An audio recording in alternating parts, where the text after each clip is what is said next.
अंजुम बोल रही हूँ, अंजुम इम्तियाज। एस्पिरेंट हूँ मैं, मतलब मैंने केएस के एग्जाम दिए थे 2014 में। मैंने अप्लाई किया था, केएस की 51 पोस्ट आई थी। तो तब एक कैंडिडेट और भी था, सुमित कुमार शर्मा, जो अभी आज की डेट में वो डीएसपी है। उसने भी अप्लाई किया था, वो सेलेक्ट हो गया था because of fake ALC certificate. अस्सलाम वालेकुम वरहमतुल्लाहि वबरकातुहू। मैं डॉक्टर बार नाइक, टर्मिनेटर प्रोफेसर। आज हम बात करेंगे यहाँ एडमिनिस्ट्रेटिव ऑफिशियल्स जो हाई लेवल गेजेटेड ऑफिशियल्स हैं, उनमें से भी बहुत सारे फेक एंड फॉर्ज्ड डॉक्यूमेंट्स पे लगे हुए हैं और आज तक गवर्नमेंट उनको नहीं निकाल पाती है, जबकि उनकी जो सर्टिफिकेट्स है, फ्रॉडुलेंट सर्टिफिकेट्स, फेक सर्टिफिकेट्स, वो प्रूव भी हो गई ये फेक है, तब भी गवर्नमेंट उनको नहीं निकाल रही और वो एज इट इज अपनी पोजीशन और अपने पावर का मिसयूज करते जा रहे हैं और जॉब में है। जबकि इवन पार्लियामेंट में भी ये बिल पास हो गई कि अगर कोई भी बॉडी वहां पर है, उसकी खुद की अथॉरिटी है कि अगर कोई भी फेक और फॉर्ज्ड डॉक्यूमेंट पे अपॉइंट किया गया, उसको उसी टाइम टर्मिनेट करो जब वो forged and fake document prove हो जाएंगे ये फॉर्ज्ड है। अब आज बात करेंगे केएएस फॉर्म जो निकले हैं सिविल सर्विस के 2014 में। 5 साल के अंदर उनकी अपॉइंटमेंट हो गई, उसमें 51 पोस्ट थे।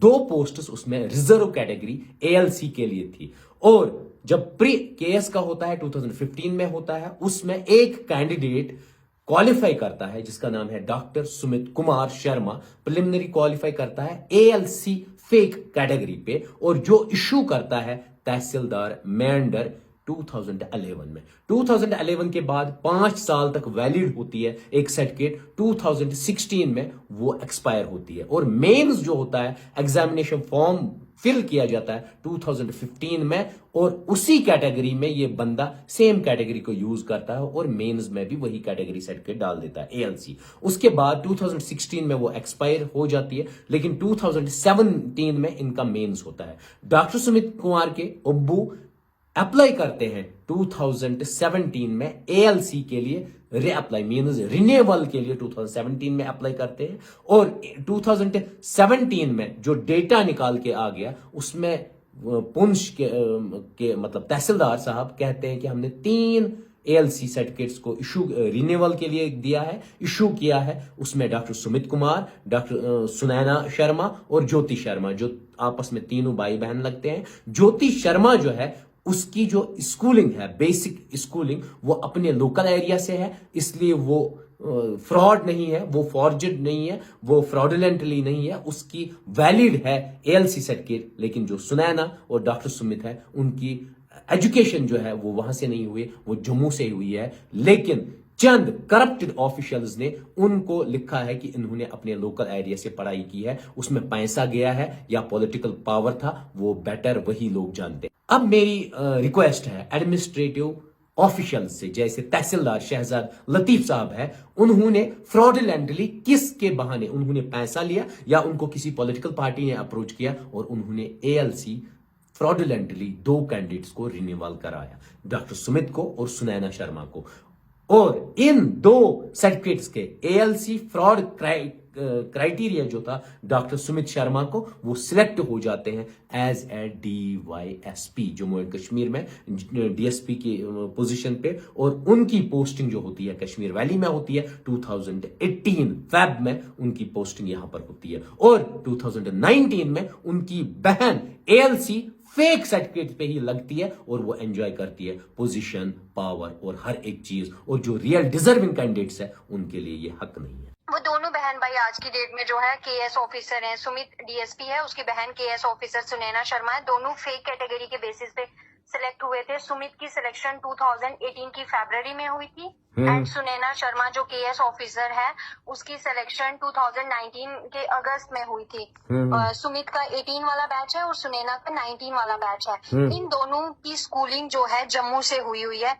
इनने अपनी फाइल में भी schooling certificate only 4th and 6th के लगाए हुए हैं, बट जो मोहम्मद अजीज उसने ये रिपोर्ट किया कि इनकी एंटायर स्कूलिंग जो है लोकल है, दैट इज वाई हम इनको कैटेगरी इशू कर रहे हैं। और despite knowing the fact tehsildar Mendhar then tehsildar जो था शहजाद लतीफ, उसको भी ये बात पता थी कि ये लोग डिजर्व नहीं करते हैं, ये एक्चुअल बेनिफिशरीज नहीं है, बट उसने भी जो है मतलब काइंड ऑफ करप्शन है ये, और उसने कैटेगरी जो है इशू की। फिर मैंने केस फाइल किया 2018 में, मुझे 4-5 ईयर्स लग गए।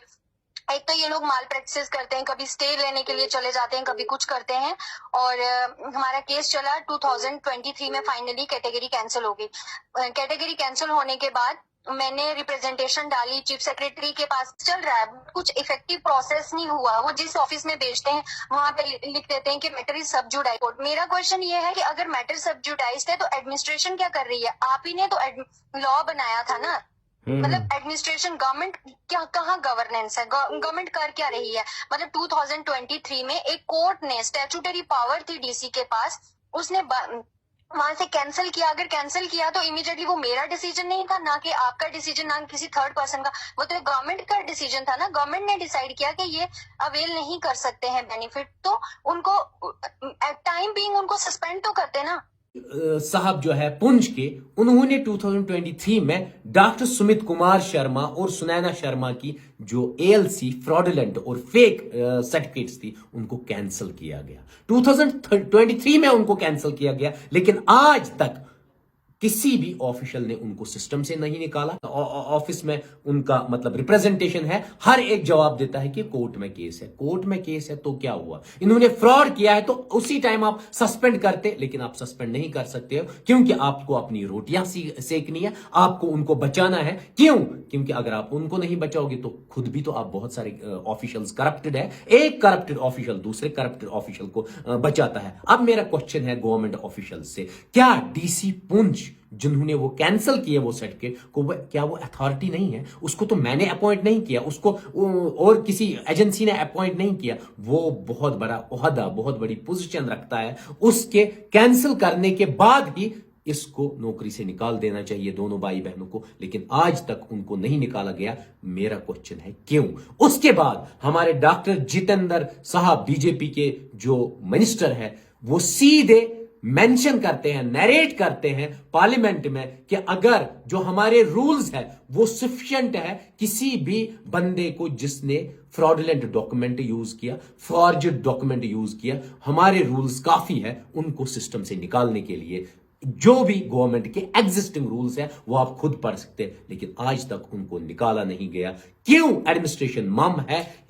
वजह क्या है? क्या ये लोग मारते नहीं हैं उन लोगों को जो मेरिट रखते हैं, जो रियल पोजीशन रखते हैं, जो डिजर्विंग कैंडिडेट है, जो क्रीम है एस्पायरेंट्स, उनका ये हक मारते हैं और उन लोगों को देते हैं जो रियली में डिजर्व नहीं करते हैं। इवन आपने वो वीडियो भी सुना होगा जो एस्पायरेंट रियल डिजर्विंग थी, उसकी भी बात सुनी होगी। मेरी रिक्वेस्ट है, हम्बल रिक्वेस्ट है एडमिनिस्ट्रेटिव ऑफिशियल से, जो हक रखता है तो उसी को वो हक देना चाहिए, वरना आपने ओपन मेरिट कैटेगरी को भी मतलब खत्म किया और जो डिजर्व क्रीम हमारा है वो इवन आजकल सीधे वो ड्राई फ्रूट्स बेचता है, शाल बेचता है, लेकिन जो बैग वाले हैं फ्रॉडुलेंट है वो एंजॉय करते हैं पोजीशन। बाकी थैंक यू।